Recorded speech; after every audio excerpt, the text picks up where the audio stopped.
ആയൂർ പ്രകാശ് വൈദ്യശാലയിലേക്ക് നിങ്ങൾക്ക് ഏവർക്കും സ്വാഗതം. ഞാനിന്ന് നിങ്ങളെ പരിചയപ്പെടുത്താൻ പോകുന്നത് നമ്മുടെ മുരിങ്ങിനെ കുറിച്ചാണ്. അപ്പൊ മുരിങ്ങക്ക് അനേക ഗുണങ്ങളുള്ളതാണ് മുരിങ്ങയുടെ ഗുണം പ്രത്യേകിച്ച് ആൾക്കാർക്ക് പറഞ്ഞു തരേണ്ട ആവശ്യമില്ല. പക്ഷെ ഇത് നിങ്ങൾക്ക് പറഞ്ഞു തരണം. കാരണം എന്താണെന്ന് വെച്ച് കഴിഞ്ഞാൽ ഇതിന് ഈ ഒലിച്ചു വരുന്ന ഈ ചിറങ്ങണ്ട, ഈ ചിറം നമുക്ക് ഒരു ഭയങ്കരമായ ഒരു ഔഷധമാണ്.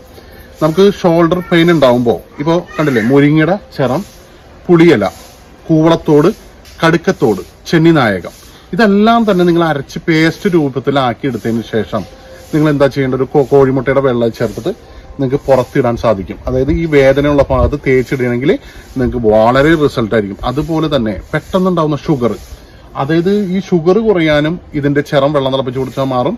അതുപോലെ പെട്ടെന്ന് പ്രഷർ കുറയണമെന്നുള്ള ആൾക്കാരാണെങ്കിൽ, അമിതമായിട്ടുള്ള പ്രഷറുള്ള ആൾക്കാരാണെന്നുണ്ടെങ്കിൽ അല്പം ഇതിന്റെ ചിറവും ശർക്കരയിൽ ചേർത്തിട്ട്, അതായത് പഴശർക്കര എന്ന് പറയും, അതായത് പഴയ ആനശർക്കര എന്ന് പറയുന്ന ഉണ്ടശർക്കര കടകളിൽ നിന്ന് മേടിക്കാൻ കിട്ടും.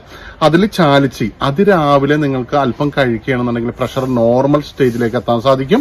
അതുപോലെ തന്നെ കൊളസ്ട്രോൾ ഉള്ളവർക്കാണെങ്കിൽ ഇതും ചുക്ക് കഷായം കൂടി, അതായത് ഇതിന്റെ ഒരു ചെറിയൊരു കഷ്ണം കൊടുക്കുക, ചുക്ക് കഷായം കൂടി നിങ്ങൾ തിളപ്പിച്ച് അകത്തേക്ക് കഴിക്കുകയാണെന്നുണ്ടെങ്കിൽ കൊളസ്ട്രോൾ മാറിക്കിട്ടും. പക്ഷെ നിങ്ങളോട് പറയാനൊരു ഒരു കാര്യമുണ്ട്, ഇത് മാറിക്കഴിഞ്ഞു കഴിഞ്ഞിട്ടുണ്ടെങ്കിൽ നിങ്ങൾ ഇതെല്ലാം നിർത്തിവെക്കണം.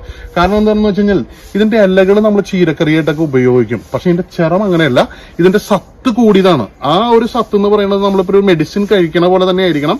അത് കഴിഞ്ഞിട്ടുണ്ടെങ്കിൽ പിന്നെ അത് നിർത്തിവെക്കണം. അമിതമായി ഒരു മരുന്നും ആരും ഉപയോഗിക്കരുത്. നന്ദി, നമസ്കാരം. വീണ്ടും ഒരു പുതിയ വീഡിയോയിട്ട് വരും വരെ.